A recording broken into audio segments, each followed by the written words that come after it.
একটা বিষয় খালি আজকে ফোকাস করব, যেটা সব তো আর একদিনে করা সম্ভব না। আপনাদের কি মনে হয় এই সমাজটা পরিবর্তন হয়েছে কি শুধুমাত্র মিষ্টি মিষ্টি কথায়, না কোনো ত্যাগ এবং স্যাক্রিফাইস ছিল?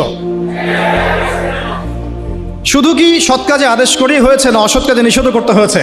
আমরা কি শুধু দাওয়াতের কাজই করেছি, না ক্ষেত্র বিশেষে আমাদেরকে লড়তেও হয়েছে? প্রয়োজনে আমাদেরকে মার খেতে হয়েছে, সবর করতে হয়েছে, আবিসিনিয়াতে চলে যেতে হয়েছে, তায়েফে যেতে হয়েছে, মদিনায় হিজরত করতে হয়েছে, প্রয়োজনে বদরে যেতে হয়েছে, উহুদে আসতে হয়েছে, খন্দকে আসতে হয়েছে, কখনো পররাষ্ট্রনীতি অ্যাপ্লাই করতে হয়েছে, কখনো সন্ধি করতে হয়েছে, কখনো শান্তি চুক্তি করতে হয়েছে।